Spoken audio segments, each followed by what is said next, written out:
High in the misty mountains of Oregon lies a remote town called Pinehaven, known for its terraced farms and an ancient lake called Shadowmere. Locals believed the lake was cursed.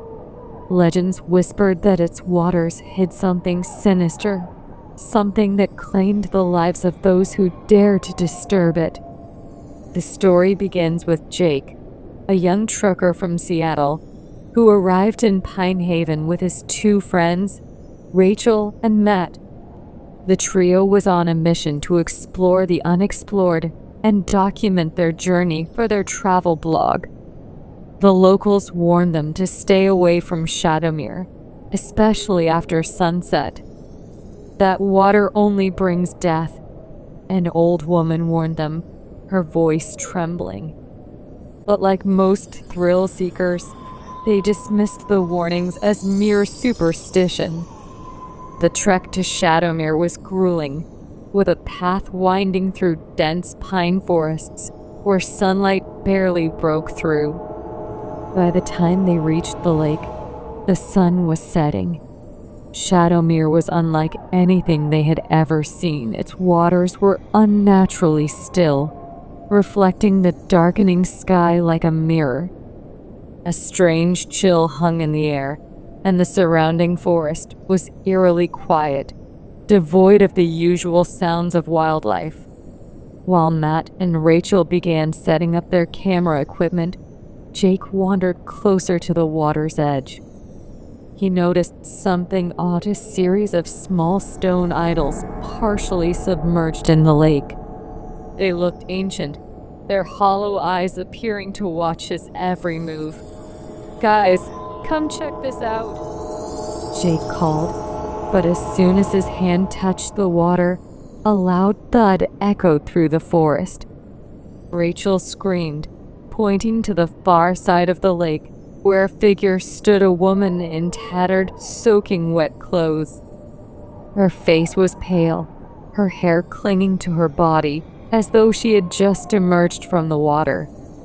The woman raised a hand and pointed directly at Jake.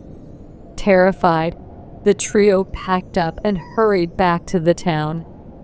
But the journey back was unnervingly silent. Even their footsteps seemed muted. It felt as if the forest itself was swallowing all sound. When they finally reached the safety of their inn, Jake began to feel unwell.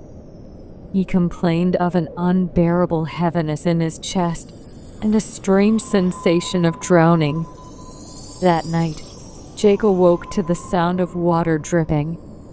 He turned to see Rachel and Matt fast asleep, but the sound grew louder, as if a faucet had burst. He switched on his flashlight and froze. The woman from the lake stood at the foot of his bed, water pooling around her feet. Her face was now fully visible.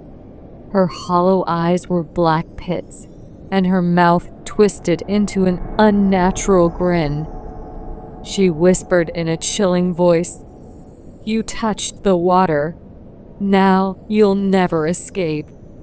Jake screamed, waking the others, but the woman had vanished. Over the next few days, Jake's condition worsened. He refused to eat, became delirious, and often mumbled incoherently about drowning. Rachel and Matt decided to leave Pinehaven and get Jake back to Seattle, but every attempt to leave was thwarted. The forest seemed to close in on them, the trails looping back to the town, no matter which path they chose. Desperate, they sought help from the town's priest, an elderly man named Father Daniel, who revealed the dark history of Shadowmere. This was once a sacred place, but a woman who was wronged here cursed these waters with her dying breath. Years ago, a woman named Evelyn was accused of witchcraft and drowned in the lake by the townsfolk. As she sank to her death, she vowed vengeance, cursing the lake to claim anyone who disturbed its peace. Father Daniel advised a ritual to cleanse Jake. The friends reluctantly agreed, even as Daniel warned them that the spirit would not give up easily. The ritual had to be performed at the lake itself, and Jake would need to offer a part of himself as penance. That night, they returned to Shadowmere. Father Daniel began chanting prayers, the flames of his lamp flickering wildly as the wind howled. Jake, barely able to stand, was made to kneel by the water's edge. Suddenly, the lake began to ripple violently. Evelyn's spirit emerged, more terrifying than ever, her arms reaching out for Jake. "You brought me here. Now no one can stop me," she hissed. Father Daniel shouted for them to complete the ritual, but it was too late. The water surged forward like a living entity, dragging Jake into its depths. Rachel and Matt screamed and tried to pull Jake back, but the water was unnaturally strong. As they watched in horror, Jake's body disappeared beneath the surface, his screams abruptly silenced.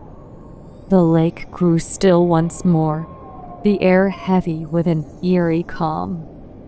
Father Daniel fell to his knees, muttering prayers, but even he seemed shaken. "She has claimed another sacrifice," he whispered. Rachel and Matt fled Pinehaven the next morning, but their lives were never the same. Rachel began to hear whispers whenever she was near water, and Matt swore he saw Jake's reflection in every mirror he passed. Months later, a group of hikers stumbled upon Shadowmere. They found a single backpack by the water's edge and a camera containing a chilling final frame. Jake, staring wide-eyed at the camera, his face half submerged in water, and a hand pulling him down. The story ends with Evelyn's haunting voice echoing through the lake. "Those who disturb the water will meet this fate.